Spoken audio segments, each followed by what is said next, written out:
ต้มชั่วขอเป็นดอกบัวดอกดีใคร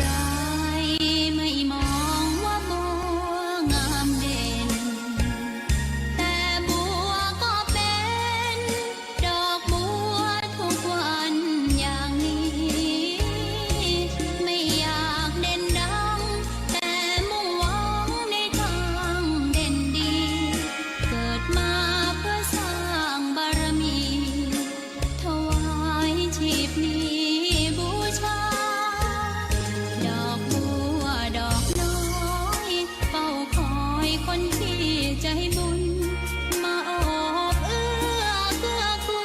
ลรู้ค่าของบุญเก็บบัวขึ้นมาเพื่อสร้างความดีและเสริมบารมีดังว่าใช้ดอกบัวนี้บูชาพระสัมมาสัมพุทธองค์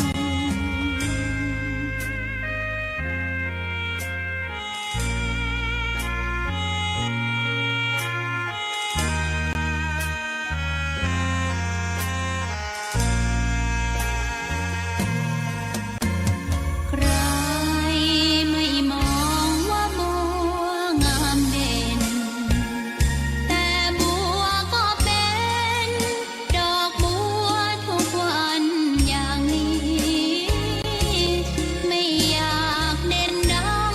แต่มุ่งหวังในทางเด่นดีเกิดมาเพื่อสร้างบารมีถวายชีพนี้บูชาดอกบัวดอกน้อยเฝ้าคอยคนที่ใจบุญมาโอบเอื้อเกื้อกูลรู้ค่าของบุญเก็บบัวขึ้นมาเพื่อสร้างความดีและเสริมบารมีดังว่าใช้ดอกบัวนี้บูชาพระสัมมาสัมพุทธองค์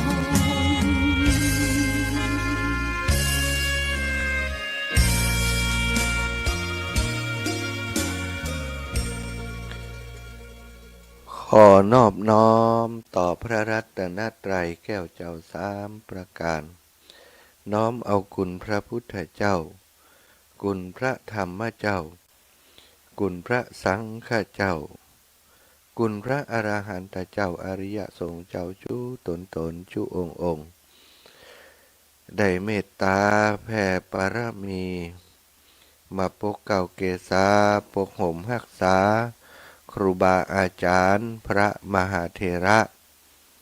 พระเถรานุเถระเปื่อนสหธรรมิกสหพรหมจารีทุกรูปทุกองค์ ปกห่มรักษาศรัทธาสาธุชนคนดี เท่าแก่อีป่ออีแม่ตั้งหลายทุกท่านทุกคนติดตามรับฟังรายการสารธรรมยามค่ำเสียงธรรมจากวัดบรรพตสถิตซึ่งดำเนินรายการโดยอาตมาภาพพระมหาสมชาติชาตปัญโยวัดบรรพตสถิตตำบลพิชัยอำเภอเมืองจังหวัดลำปางโดยมอบหมายของครูบาอาจารย์ท่านมหานพดลสุวรรณเมธีประธานสงฆ์เผยแผ่พระพุทธศาสนาจังหวัดลำปางในเมตตาของหลวงพ่อท่านเจ้าคุณจินดารัตนาพรเจ้าคณะจังหวัดลำปางผ่านทางสถานีวิทยุ 106.50 เมกะเฮิรตซ์วิทยาลัยสงฆ์นครลำปางซึ่งตั้งกระจายเสียงอยู่ที่วัดบุญยวาสวิหารพระอารามหลวงโดยเมตตาบารมีของหลวงพ่อท่านพระครูอนุศาสตร์วรธรรมเจ้าคณะอำเภอเมืองลำปางเอื้อเฟื้อสถานที่ตั้งของสถานีทีมงานบริหารสถานีประกอบไปด้วยท่านดร.จิรศักดิ์บรรลำผอ.สถานีดร.แอมพัชริยาฟองจันตาเจ้าหน้าที่สถานีน้องนัทสถาพรสุตาคำน้องดิวอนุพงษ์ตาจินะเป็นช่างเทคนิคของสถานีทั้งหมดเป็นจิตอาสาที่ร่วมกันทำงานเพื่อพระพุทธศาสนาในนามของผู้บริหารผู้ทำงานสถานีวิทยุวิทยาลัยสงฆ์นครลำปางร่วมกับ ทีมงานผู้บริหารอยู่เบื้องหลังอีกหลายท่านหลายคนที่สำคัญก็คือศรัทธาญาติโยมที่ร่วมโดยช่วยกันเป็นเจ้าภาพการน้ำกาไฟการจ่ายของสถานีมาโดยตลอดทุกเดือนขอขอบคุณทุกท่านทุกคนเป็นอย่างสูงนะเอาละลำดับต่อไปก็จะได้ปาศรัทธาญาติโยมไหว้พระสวดมนต์ก่อนเนาะกราบพระพร้อมกันเนอะกราบ1พุทโธเมนาโถกราบ2ธัมโมเมนาโถกราบ3สังโฆเมนาโถอิมินาสการเรนะพุทธังอภิปูชยามิอิมินาสการเรนะธัมมังอภิปูชยามิอิมินาสการเรนะสังฆังอภิปูชยามิอะระหังสัมมาสัมพุทโธภควาพุทธังภควันตังอภิวาเทมิกราบ สวากขาโตภควตาธัมโมธัมมังนะมัสสามิกราบสุปฏิปันโนภควโตสาวกสังโฆสังฆังนะมามิกราบ นะโมตัสสะภะคะวะโตอะระหะโตสัมมาสัมพุทธัสสะนะโมตัสสะภะคะวะโตอะระหะโตสัมมาสัมพุทธัสสะนะโมตัสสะภะคะวะโตอะระหะโตสัมมาสัมพุทธัสสะพุทธังสารนังกัจฉามิธัมมังสารนังกัจฉามิสังฆังสารนังกัจฉามิตุติยัมปิพุทธังสารนังกัจฉามิตุติยัมปิธัมมังสารนังกัจฉามิตุติยัมปิสังฆังสารนังกัจฉามิตาติยัมปิพุทธังสารนังกัจฉามิตาติยัมปิธัมมังสารนังกัจฉามิตาติยัมปิสังฆังสารนังกัจฉามิอิติปิโสภะคะวะอะระหังสัมมาสัมพุทโธวิชชาจารณะสัมปันโนสุขโตโลกาวิถูอนุตตโรปุริสธัมมะสารทิสัทธาเทวมนุษสานังพุทโธภะคะวะติสวะคาโต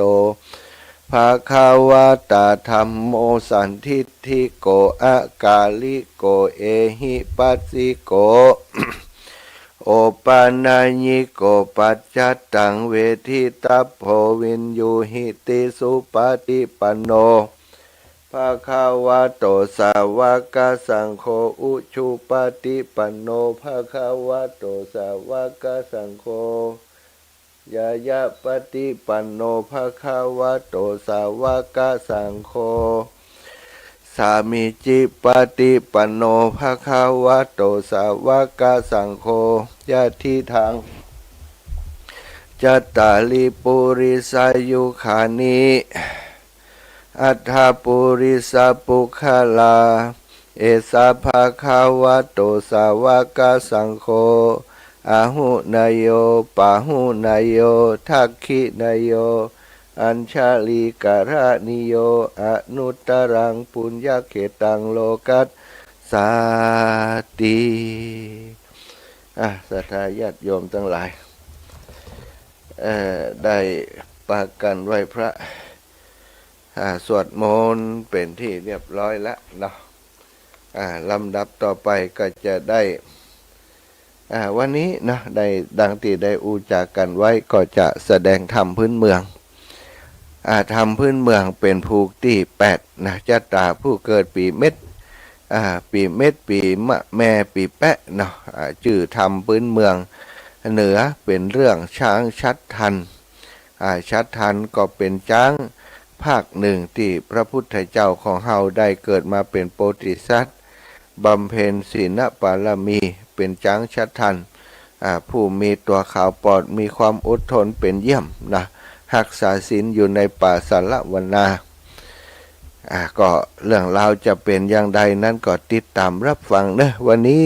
ผู้มีชะตาปีเกิดปีเม็ดนะหรือว่ามะแม่ปีแปะเจ้าภาพกันเทศนะการเทศกันนี้กันเทศกันทำวันนี้ก็อย่างที่บอกทุกวันศรัทธาประสงค์จะเป็นเจ้าภาพนะเอาใส่ขันใส่พานไว้แล้วก็เอายื่นโยงติพระประธานพระพุทธรูปในบ้านในจองหรือว่าเอายองไว้วิทยุก็ได้เพราะว่าเป็นสื่อ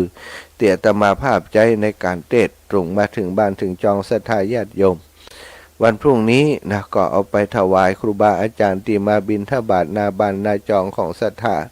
หรือว่าไปถวายที่วัดที่ใกล้บ้านของศรัทธาญาติโยมเองเอาไปจอมเป็นกาน้ำกาไฟได้บุญตึงเปื่อนตึงตัวตึงศรัทธาและอาตมาภาพเนาะก่อนจะอู้กันเรื่องอื่นก็เทศธรรมก่อนวันนี้สมณศรัทธาเมตตาจากหลวงพ่อท่านพระอธิการณรงค์ประภากโรวัดประตูต้นพึ่งหลวงพ่อติดตามเป็นแฟนรายการประจำเนาะหลวงพ่ออยู่เบื้องหลังการทำงานของอาตมาภาพหลายอย่างไปช่วยเหลือน้ำท่วมหลวงพ่อเอาน้ำมาช่วยทุกครั้งมีกิจกรรมที่วัดบรรพตสถิตทุกครั้งก็เอาน้ำมาช่วยเอามาออกโรงทานครั้งละ100 แพ็ค200 แพ็คนะหลวงพ่อเป็นผู้ที่มีเมตตาสูงมากศรัทธานิมนต์อาตมาไปกล่าวสัมโมทนิยกถาที่วัดประตูต้นพึ่งท่านางลอยนั้นหลายครั้งละนะที่วัดของหลวงพ่อวันพระ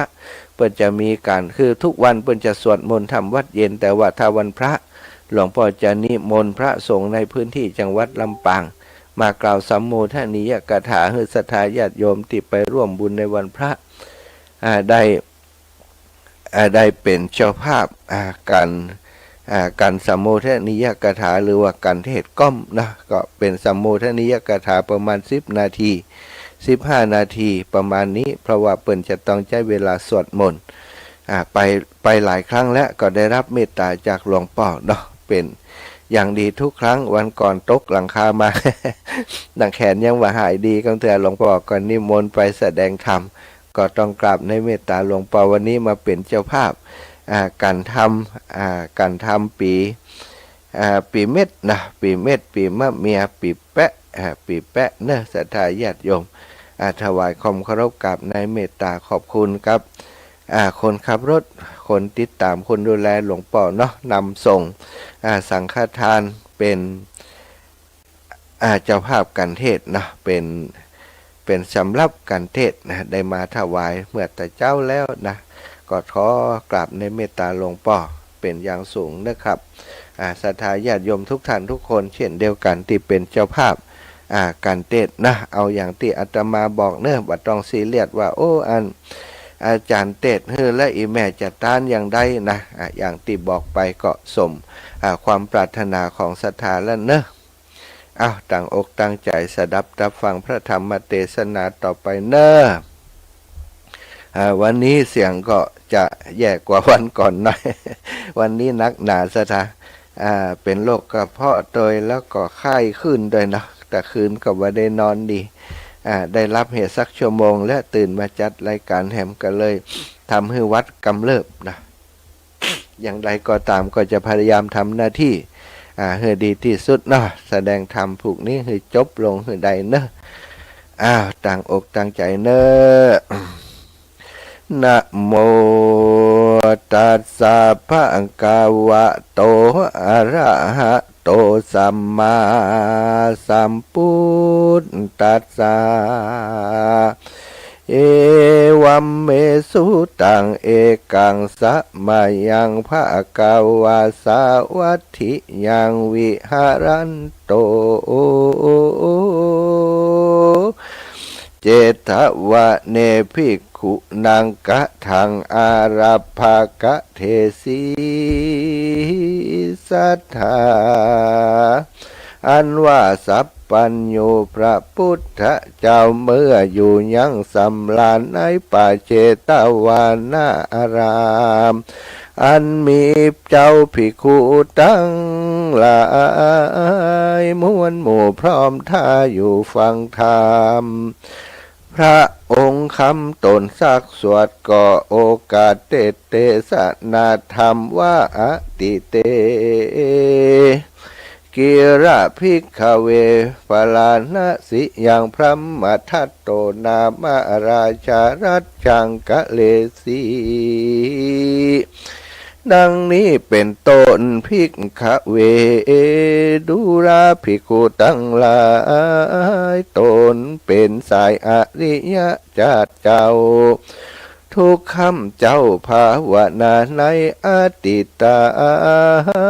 ล่วงแล้วยังมีพระโตนแก้วชื่อพรหมทัตราชนั่งภาษาสะเวยเมืองกวางน้ำกล่าวอ้างว่าปาลาณสีหนไตปุรีนันใส ยังมีป่าไม้หิมปานสาดดงดานลายและเตียวพัดแผ่ตึงวันเสียงเนืองนั้นมีกองสะนันห้องอาณาตะทาในกาละนั้นเล่าหนอพระเจ้าอยู่บนสวรรค์จันฟ้าโขงเขตลาดุสิตากัมปามาทรงอยู่ได้เกิดอยู่เป็นจ้างในป่ากวางหิมมาปานนอโพธิญาณนั้นเหล่าผิวบ่อเศร้าข่าวใสเจ้าหากขะนิ่งในกึดหันโตดอันมีบ่อโหดในสงสารอันจักอยู่กับจ้างดงดานม้วนหมู่เจ้าหากกึดอยู่ถึงวันก็พายพานบ่จ้าหนีพรากหน้าไปสู่ยังที่อยู่สงัดใจหักษาสินใสบ่ขาดบ่พระมาดสักวันยามจึงมีนามว่าไว้ว่าศีละวันนาราชาอันแต่แลอาเทโกวนะโกในกาละนันไซก็ยังมีพรานป่าไม้ผู้หนึ่งเล่ามีใจไม่เอาทะโลนลงไพศาลป่าใหญ่เหี้ยลองให้ไปมาที่นั้นนาหนอพุทธาตนบุญกว่าอ่างอันเอากำเนิดเป็นจ้างได้ยินเสียงเป็นสำเนียนคนโลกลาได้ลงป่าทุกเครื่องขี่ยินป่านี้มักใครโพดหือป้นจากทุกโทษเครื่องกาจิงเข้าไปหาที่ไกลพลานมันหันจ้างใหญ่มาหาตนใจเลล้นเอาไม่ย้อนกลัวจ้างใหญ่เอาตายก็พันผายบ่จ้าหีบจักกว่าเล่นนี้เนี่ยนอมุนีน้อยนาดอันเป็นจ้างอาจชัดทันก็ใจหันใจนั้นพันเล่นลีเจ้าก็อยู่ที่เดิมตีพรานดงรีบาใบหันจ้างใหญ่นิ่มเสาก็คันนิงเอาว่าจ้างจักไฟอ่างจูจ้วยหือกูป้นด้วยตุกยากได้ป้นจากอันลงป่าไปฮอดความเมืองโคนพรานไพรสนใบบอดก็ลวดยังจอดอยู่สันดีคันแลตีนานจังชัดทันเชื่องเจ้าก็ถามพันป่าสาวผู้ถอยไรว่าเจ้าร้องให้สันได้จามันก็จะตอบถอยว่าข้าน้อยมาสอดลาหันหาสัตว์ป่ากวางฟานเลยลงดงดานป่าไม้ก็เสียใจร้องให้ไปมาเจ้าคุณนา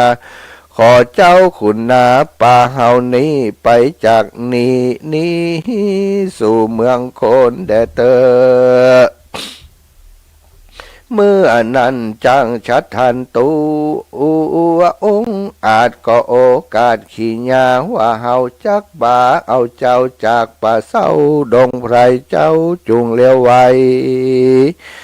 ขี่หลังขาพรานบ่จ้าขี่หลังจ้างก็ลัดปากกว้างไปสู่ยังติอยู่ต่างเตียวแล้วจะเหลียวบอกเล่าเสื่องพรานบาปเศร้าบัดเดียวว่าเจ้าจุงเตียวตามต่างนี้จักไปสู่ที่เมือง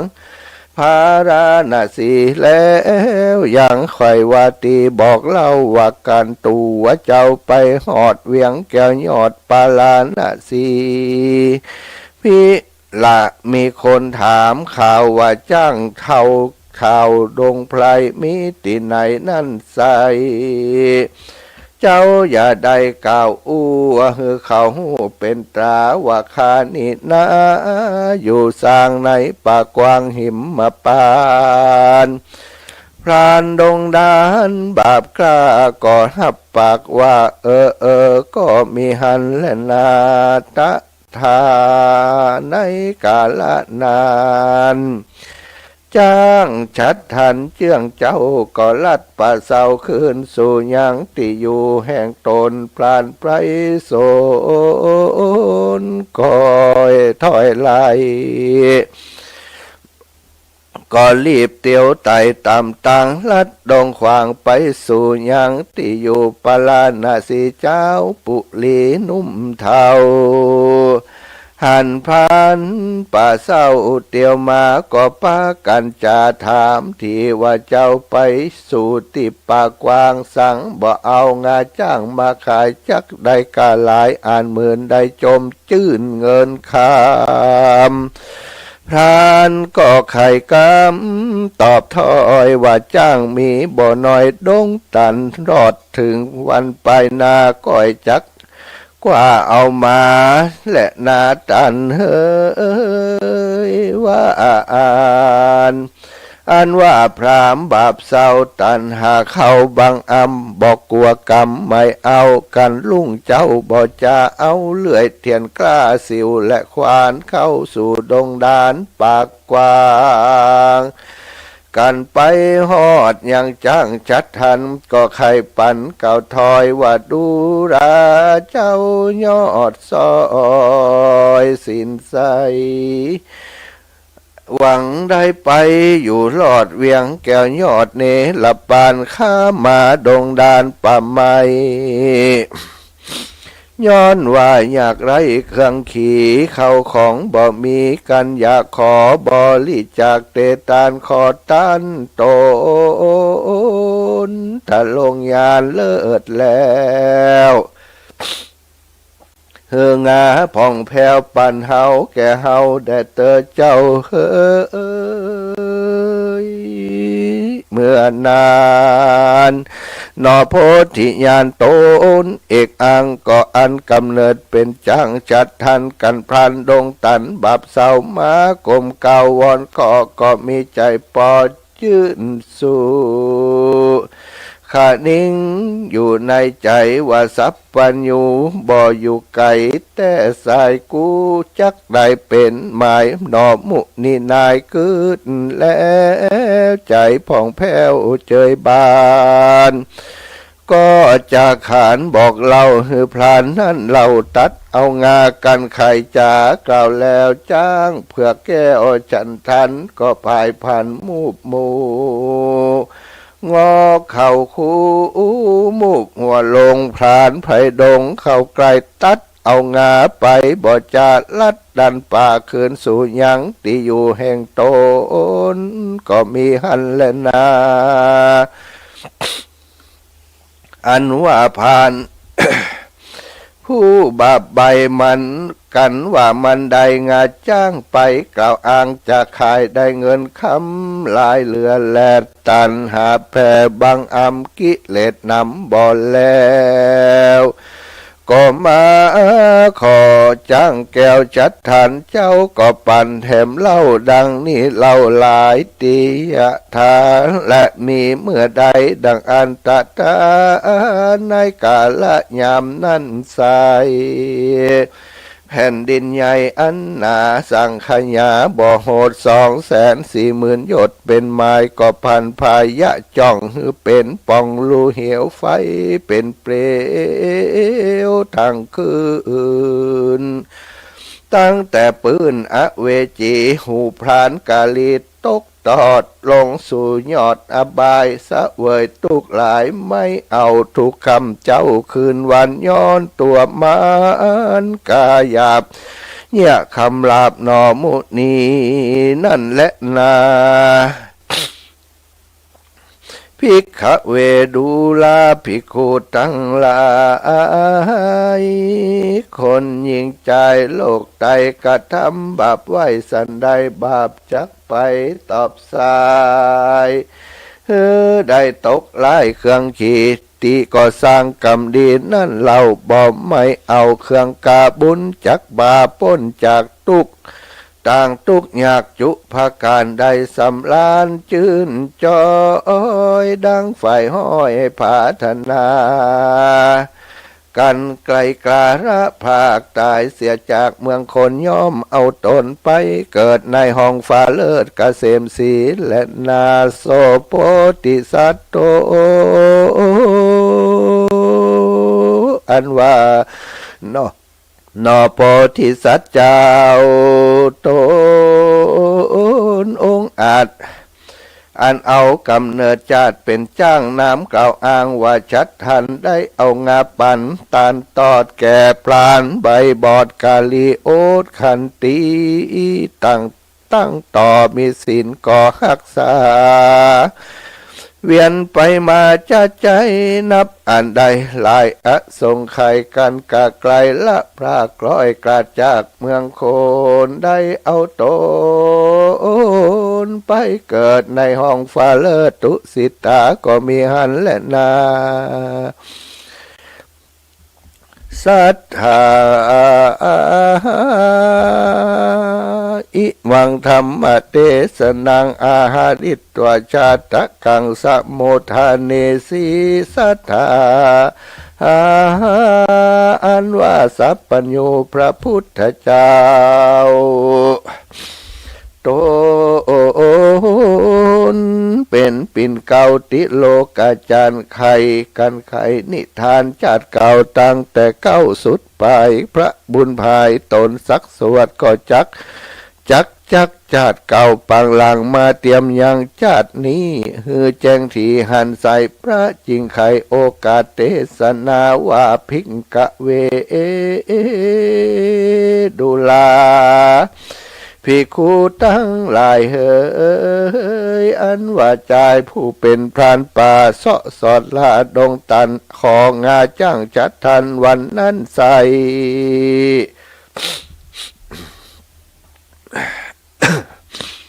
คือหากมาได้เตวตัดเห็นในการะบันนี้และนาอันว่าปัญญาจ้างชัดทันนั้นเรา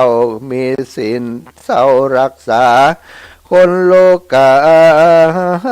โลกไต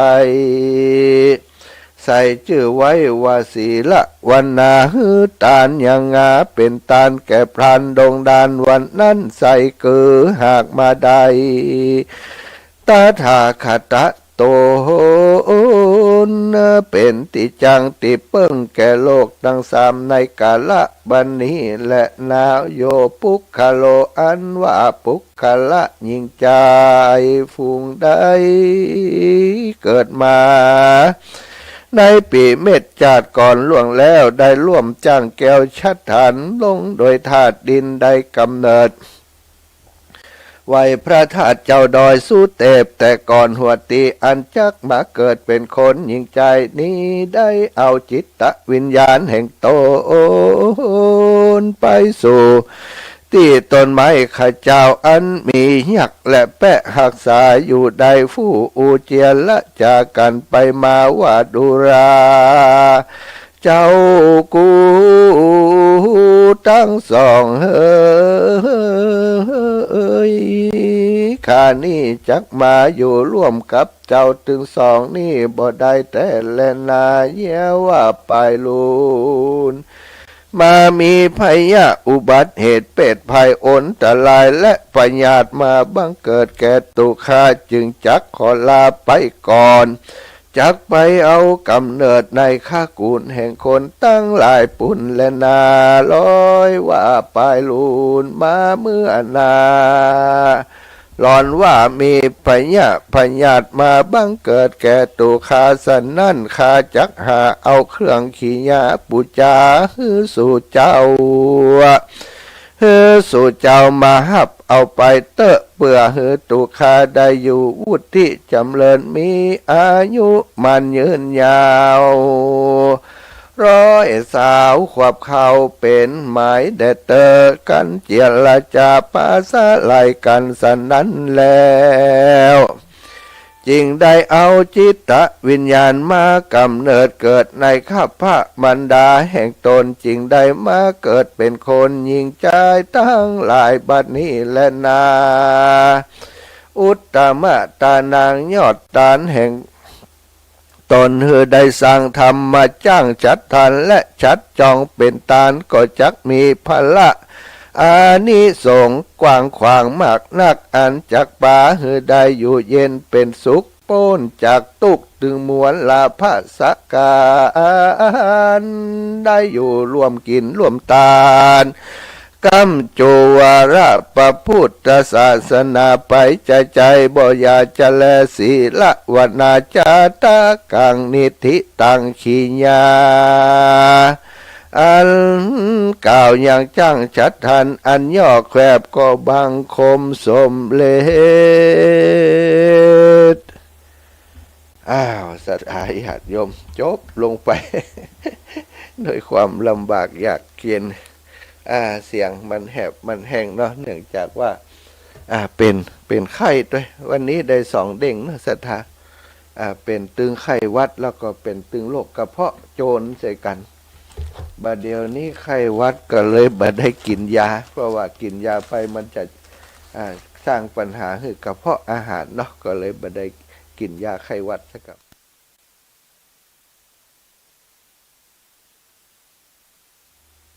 เลยอดกินยาไข้หวัดเนาะอดเอาเจ็บหัว หนาวร้อนก็อดเอาธรรมชาติของชีวิตสถาเมื่อร่างกายสมบูรณ์แข็งแรงก็ต้องมันสร้างสมอบรมตนนะตั้งอยู่ในคุณงามความดีต่างๆศีลสมาธิปัญญาอย่างที่เราได้เคยจากกันไปวันที่เจ็บเป็นเย็นอุ่นจะเหมือนปกติเหมือนที่เฮาบ่เจ็บบ่เป็นอย่างก่อนลำบากเนาะวันนี้ตั้งแต่เจ้ามาละสถาไปบิณฑบาตกลับมาก่อนนอนสม2 อย่างสมเพราะโรคกระเพาะแล้วก็นอนสมเพราะเป็นไข้นะเพิ่มเติมเข้ามาเนื่องจากว่าค่ำคืนที่ผ่านมากระเพาะเล่นงานนอนบ่หลับนอนบ่หลับบ่ลง มันเจ็บมันปวดไปถึงตี1ตี 2พอจะงีบได้เงีบได้สักกรรมก็สะดุ้งตื่นนาฬิกาปลุกตี 2:45 นาทีลุกขึ้นมาจัดรายการตี 3ถึงตี 5ซะท่าโดยความที่บ่ได้พักด้วยแล้วก็มันกระเพาะอาหารเล่นงานด้วยก็เลยเป็นไข้ผสมลงไปโดยวันนี้ตัวอุ่นลุ่มๆวันค่ำนะบ่เป็นอย่างเนาะสู้บัดถอยตายคำไม้เขาจังมันเตอะบ่ได้มากมายแต่ว่ามีหน้าที่จะต้องสื่อสารอยู่ตรงนี้จบลงไปเนอะจ้างชาทานชะตาผู้เกิดปีเม็ดมะแม่ปีแปะเนาะวันนี้มีหลวงพ่อใหญ่พระอธิการณลงประภากโรเมตตาเป็นสมณะสถาเก้าเจ้าของการเทศน์การธรรมในวันนี้พร้อมกับศรัทธาญาติโยมสาธุชนคนดีตั้งหลายที่ฟังรายการตั้งวิทยุอยู่ตั้งบ้านตั้งจองทุกท่านทุกคนเนอะฮับเอาปอนด้วยการท่านที่เกิดปีเม็ดก็ดีบ่ได้เกิดปีนี้ก็ดีบางทีอาจจะลูกหลานของท่านแล้วก็ตีจากเก่าก่อนบางหลังเนาะเขาบ่ฮู้บ่แน่หรอกบางเทื่อเขาก็ได้เกิดปีนี้เนาะเขาอาจจะเกิดปีนี้ฉะนั้นท่านทั้งหลายตั้งใจรับศีลรับปอนก่อนเด้อ สาเกณฑ์ก่อนเกณฑ์ก่อน เกณฑ์ที่พระพุทธรูปพระประธานที่บ้านที่จองของสถานเนอะหรือว่าเอายกวางที่วิทยุก็ได้เป็นช่องทางสื่อสารที่อาตมาธาตุได้แสดงพระธรรมจบลงไปยกวางเนอนับหนึ่งนับสองนับสามของหลวงป่อนั้นเกณฑ์แต่เจ้าละ สาธุสาธุชัยยาสิทธิดีลีหัจจในวันนี้หากก็เป็นวันดีสลีสุภมังกาละอันประเสริฐล้ำเลิศยิ่งกว่าวันและยามทั้งหลายวันนี้วันจันทร์ที่25เดือนพฤศจิกาสักการะพระพุทธาได้2567พระวจาบันนี้หมายมีสัมมาณศรัทธาหลวงพ่อพระอธิการณลงประภากโลวัดประตูต้นพึ่งร่วมปูจากันเทศพระยาชาทันตามปีเกิดปีมะแม่ปีเม็ดวันนี้อาตมาภาพก็ได้ฉลองศรัทธาหลวงพ่อตลอดถึงศรัทธาญาติโยมทุกท่านทุกคนที่ได้ร่วมโดยช่วยกันเป็นเจ้าภาพกันเทศปีเม็ดปีมะแม่ปีแปะนี้โดยที่จบลงไปแล้วนั้นขออำนวยอวยใจให้เจ้ามุลศรัทธาทุกท่านทุกคนให้ท่านเจ้าทั้งหลายจงได้อยู่ดีมีสุขวุฒิจำเริญปราศจากสัพพทุกข์สัพพโศกสัพพโลกสัพพภัยสัพพข้อเสนียดจันไรความกังวลอนตรายในจิตในใจแห่งศรัทธาท่านเจ้าก็ขอให้ได้พลันหอมพลันหายพลันมาลายหายไปให้ได้กิ่งกาดออกจากต้นจากตัวศรัทธาท่านเจ้าเหมือนน้ำที่กิ่งกาดลงจากใบบัวใบบอนแม่นบ่ามูลศรัทธาสัมมณศรัทธามูลศรัทธาท่านเจ้าทั้งหลายปรารถนาพระเจ้าแผ่ผายยายบุญนี้ไปให้เจ้ากรรมในเวรเจ้าเทวบุตรเจ้าเทวดาพญาอินทร์พญาพรหมพญายมมาลาดตลอดถึงหมู่ญาติทั้งหลาย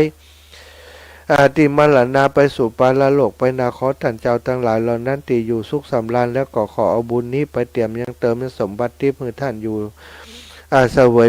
สุขอยู่ในนั้นอย่างยืนนานและก็แม้นว่าท่านทั้งหลายอยู่ที่ยากที่ลำบากขอเอาบุญนี้ไปปกโยนย้ายไปโคตรคล้ายจากที่ยากพรากจากที่ทุกข์คือได้ถึงสุขเป็นตีแล้วคือเมืองแก้วยอดเนรปานเมื่อท่านเจ้าทั้งหลายไปสู่ติสุขสำราญแล้วก็ขอให้ได้ปิกมาไว้มาปัตตาอนุโมทนาฮับเอาบุญเอากุศลแล้วอำนวยอวยใจคุ้มครองชาวมูลศรัทธาผู้เป็นเจ้าภาพการเทศการธรรมในวันนี้ให้เพื่อนเจ้าทั้งหลายได้มีอายุมันขวัญยืน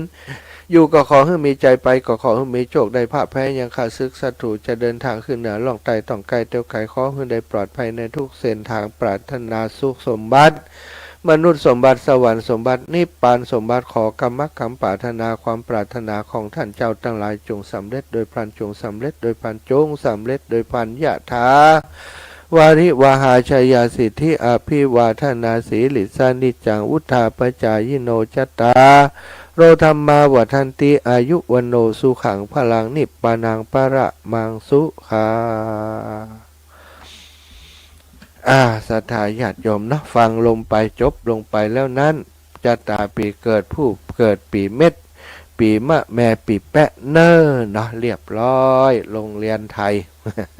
ไม่ใช่โรงเรียนจีนศรัทธาญาติโยมที่ปูจากันเทศอย่างที่บอกเอาไปถวายพระสงฆ์องค์สังฆเจ้าที่มาบิณฑบาตหรือว่าที่วัดวาแห่งท่านเอาไปเป็นการน้ำกับไฟก็ได้เนอะโอ้บัดต้องโอนมาเพราะไอ้ยังอาตมาอยากจะได้บุญกับศรัทธาญาติโยมเหมือนกันได้บุญ2ต่อถึง2เขาเนาะอาตมาได้เทศก็ได้บุญศรัทธาถวายกันเทศมาเอาไปทำบุญต่อก็ได้บุญแถมต่อศรัทธาก็เช่นเดียวกันเนอะศรัทธาญาติโยมมีประเด็นร้อนนะข่าวสารในวงการพระนักจัดรายการ อาตมาบอกหู้ข่าว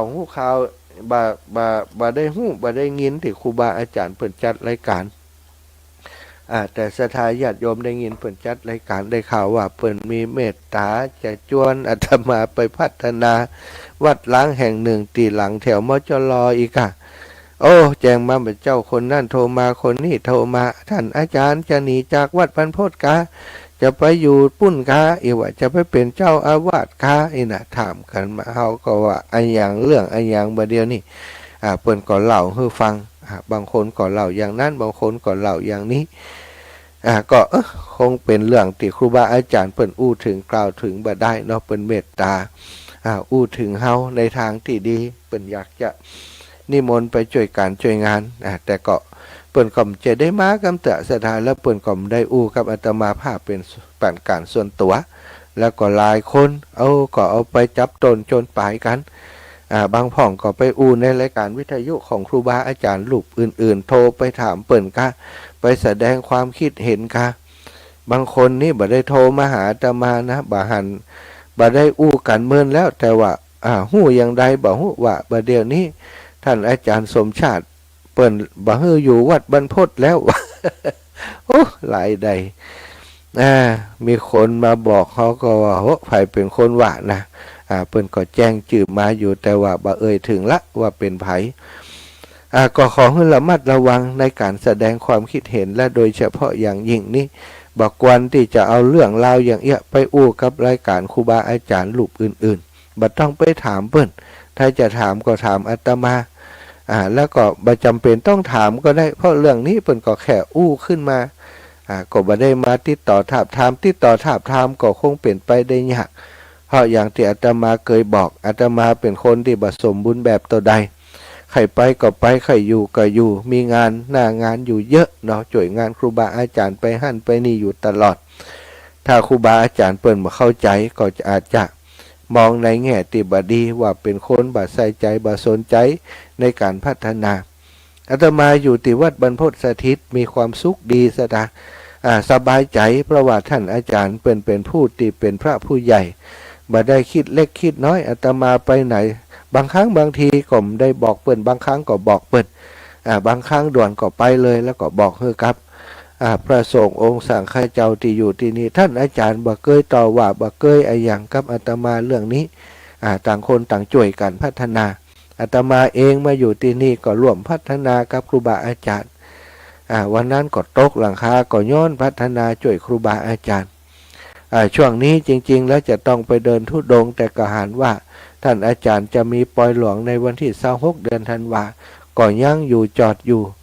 เพื่อจะช่วยงานครูบาอาจารย์นะบ่ได้มีปัญหาอย่างเนอะจะไปพาดพิงถึงครูบาอาจารย์เปิ้นครูบาอาจารย์เปิ้นเป็นพระสงฆ์พระผู้ใหญ่เป็นพระตนบุญพระตนดีเปิ้นมีความนักแน่นเปิ้นบ่ได้หยังกับอาตมานักหนาเนื้อสถานอยู่ที่นี่เปิ้นให้เกียรติดูแลเป็นอย่างดีเนาะก็แต่จะถามว่าจะอยู่เมื่อนานแค่ไหนนั้นอาตมาเป็นคนที่บอกตามตรงว่าเป็นคนบ่ค่อยแน่บ่ค่อยแน่นอนนึกบางเตือมีความจำเป็นจะต้องไปก็ต้องไปศรัทธาญาติโยมบ่จำเป็นว่าจะต้องทะเลาะเบาะแว้งหรือว่าจะต้องมีปัญหาอย่างกันถ้าบางเตือมันถึงจุดอิ่มตัวกายอย่างกะมันก็เป็นเรื่องนึงบ่ต้องมาพิษหัวกันอย่างกันหรอกถ้าจะอยู่ถ้าจะไปฮักกันเคารพกันนับถือกันอยู่อย่างนี้เนาะภายที่บ่เข้าใจเรื่องนี้นะก็เข้าใจเสียใหม่อาตมานี่ขอบคุณท่านอาจารย์ที่เปิ้นกล่าวถึงเรื่องนี้จะนิมนต์ไปอยู่แต่ขอบอกตรงนี้ว่าคงบ่สะดวก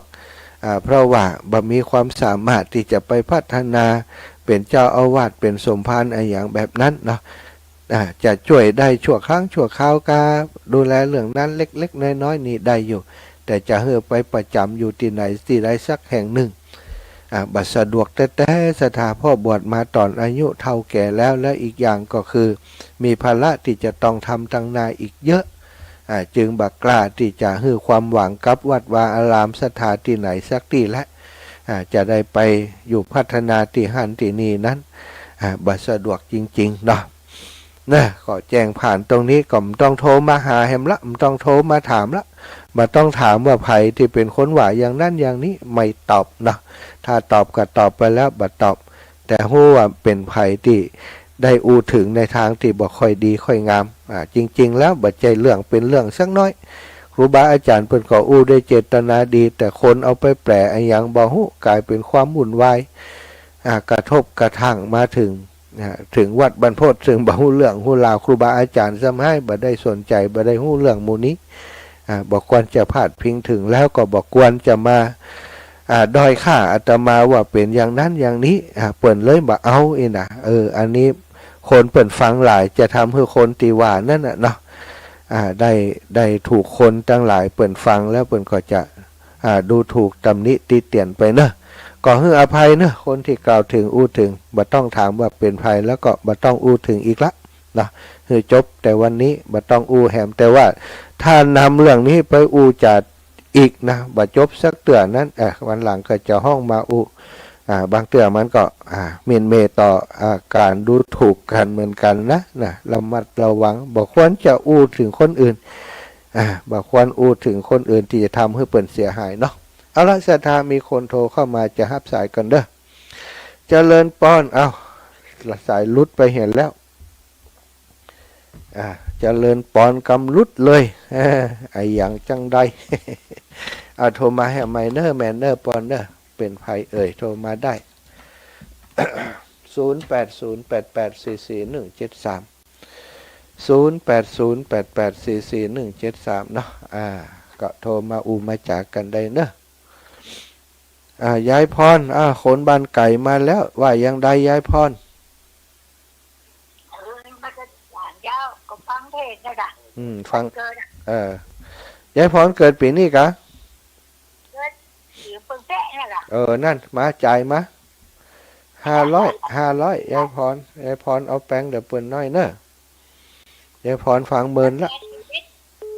เราจะได้แปลชื่อเอสอยู่นี่โอ้โหดีใจละเนอะอายุยืนแล้วลูนิกเต่าพระพุทธองค์กับ80เนี่ยยายพร81แล้วนี่อย่างจะเลาะแล้วนี่สัตว์ตัวเนอะยายเนอะบุญรักษาขอบคุณยายพรเจริญปอนอีแม่งานเสร็จแล้วยังงานเสร็จแล้วก้าเสร็จแล้วเจ้าจัดใหญ่โตมาโหฬารน่ะตุรงแดงแบบน้ำห้องควันเนาะดูเจ้าสบายไม่ได้เนี่ยเจ้าแม่มันเป็นยังอยู่ไปเป็นวัดเนาะยังแบบมาเหมือนกูเดือเลยเนี่ยเจ้าเดี๋ยวก็จะต้องนอนต่อละคันเนื้อคันตัวพักผ่อนเดี๋ยวห้องเด้อเจ้าสัตว์แม่เจ้าแม่เป็นห่วงนะสัตว์ขอบคุณความห่วงใยเจริญปอนแม่ปุ้ยเจ้าจ้านายดูว่าเป็นวัดเนาะเจ้าแม่น่ะเป็นวัดธรรมดาเนาะแม่กับฟังทางปีเมษแม่เกิดปีเมษดีกับปีเมษปีมะเมียปีแปะเนาะสัตว์เนอบุญรักษาขอหายเด้อเป็นวัดหายเร็วเด้อจ้าแม่จ้าวันผูกใครจะได้ไปฉีดยาเพราะกินยาบ่ได้ละต้องบ่ดีเจริญปอนแม่การเจ้าครูท่านมหาจะแต่งตั้งเป็นพระครูเป็นวัดเจ้าหูหน้าเสียงยังอีก็คิดเอาคนเดียวแต่เป็นเหมือนท่านพระครูที่วัดเลยไปทำบุญกับเจ้าเลยนะคนเสียงโอ้ยตายท่านพระครูเนาะเจ้าแม่เจ้าฉัตตุนนะเยอะๆนะเจ้าแม่เจ้าบุญรักษาแม่น้อยบัวไขวงหารโถงหัวช่างเจ้ากลับมาจักการเจ้าพักตอนเนี่ยเลิศจ้าเลิศเจ้าเสียงเปลี่ยนไปหมดเลยนั่นเนี่ยกะเสียงแม่เมาหัวกระหายย้อนอันนั้นนะค่ะตอนเนี้ย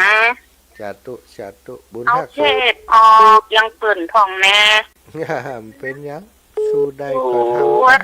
ก็ทำบ่เป็นหยังนะขอเจ็บก็ตายนั่นน่ะค่ะสาธุห้ามจมห้ามเจ้าสาธุกินยาแล้วนอนแล้วเป็นเด้อเจ้ากินไม่ได้ยาแกปวดกินบ่ได้สาธุแม่ติ๊บกาฟังไปหาเจ้าอาจารย์ปีเม็ดกะบ่หันอันพระอาจารย์บอกให้สบายก็ว่าโทรหาโลพักผ่อนพ้องพักโหมลำไปเจ้าทำได้อากาศเปลี่ยนเองมันถึงง่ายจ้ะปีของแม่คุณปีสันกะ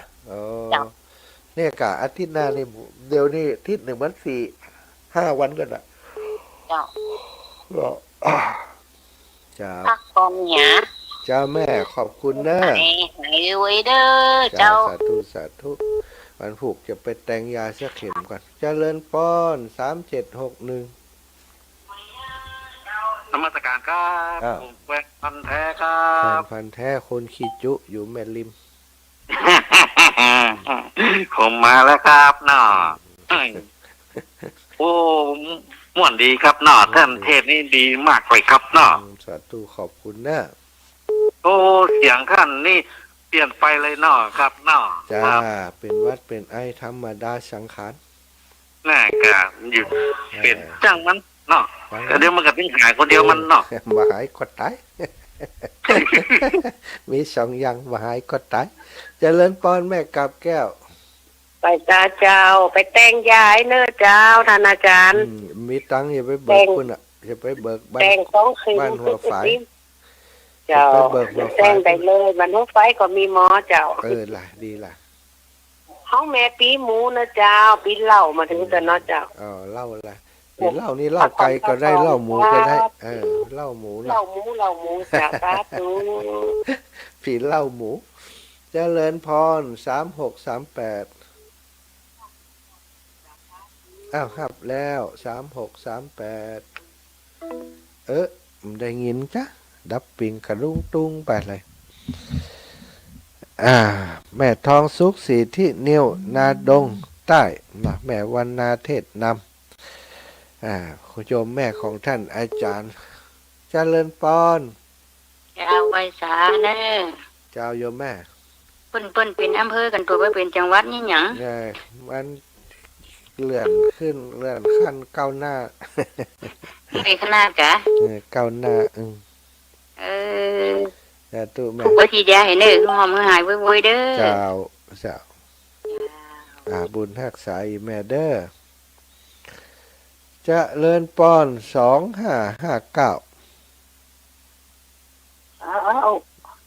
ไหนเอ่ย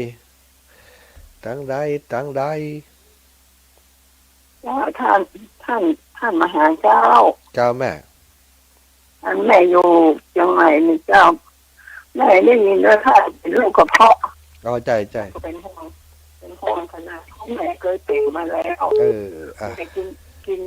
ยาอย่างกินแล้วก็หายไปเลยอ่ะ ย่าอย่าแม่ มันจะเป็นยามันน้ำมันมูลอ่ะ เหรอ จะกินวะ เจ้า แม่กินแล้วมันหายแล้วเจ้า ดี สั่งมาจากพวกแม่ทางพวกนะ ดีเนาะขอบคุณอีเมลเด้อจ้าโทรมาอูจากกันเป็นกัน เหมือนกัน เป็นอย่างเดี๋ยวก็หายแม่เป็นอย่างเด้อว่าลำบากแม่ละสาธุเจ้า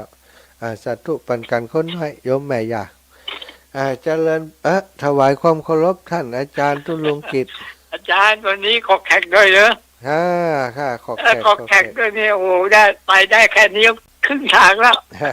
สาธุครับ เจอชนเนาะอาจารย์นะ จ้าลมหายใจมันยังไม่หมด ทำไป ไหว้สาครับ สาธุครับตุลุงพุทธอุทยานเชียงใหม่แม่ทองสุขสีที่นิวบ้านนาดงเอาละเนาะถ้าจะหมดแล้วก็เนาะ56 นาทีขอบคุณทุกคนทุกเสียงทุกสายที่โทรมาให้กำลังใจ ตลอดถึงตีฟังอยู่ยังบ้านยังจองเด้อหลายท่านก็ฟังทาง Facebook ไลฟ์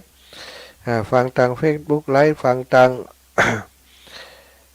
Facebook ไลฟ์กับYouTube นะ YouTube ก็วัดไฟเห็นเพิ่นก็ออก YouTube เพื่อต้องขอบคุณทุกคนที่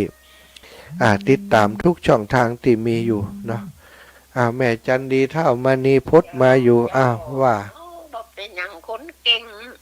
ตายก็ตายแล้วไปละเนาะ กว่าไม่ เก่ง ได้ เฮ็ดยัง สาธุ ท่านจันบอกกินยาแก้แพ้ก็ต้อง กินมาได้อีแม่ตอนนี้คือเรื่องของเรื่องมันต้องรักษากระเพาะก่อนกระเพาะมันนักหนา เป็นลูกกระเพาะตัว ใช่ ยื้อยากระเพาะมากินกะ มี น้ำขาว มีแล้วมดเนอะสาธุเวลาหมดเวลาขอบคุณความปรารถนาดีจากโยมแม่ทุกท่านทุกคนวันพรุ่งนี้ไปบิณฑบาตได้อยู่นะไปบิณฑบาตบ้านศรีดอนชัยบ้านห้วยฮีศรีดอนชัยห้วยฮีเจอกันวันพุธแต่คงบัดได้ฉันเข้าเนอะโยมแม่บัดต้องเตรียมกับเข้า เจริญพรแม่ มันสบายนะลูกแม่อันโทรไปหาเบิร์ว่ามาเอาซองกระถิ่นที่แม่แป้ง500 โอ้ย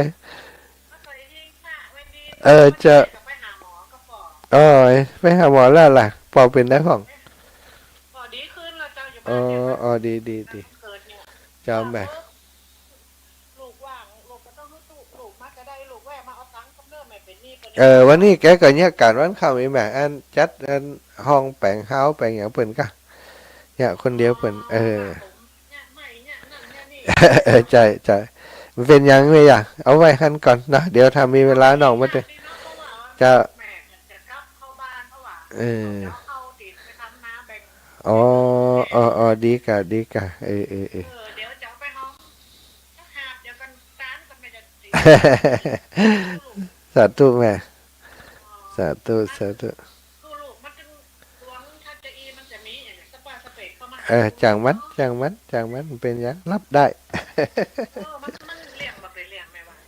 ะ เรื่องมื้อนั้นมันเป็นเรื่องกูแต่เฮาดับปิงเขาก็ว่าหยังบ่ฮู้ติ๊กๆก็เลยว่าบอกให้เขาทราบแฮะว่าเฮามีปัญหาหยังอีก ปัจจัยแม่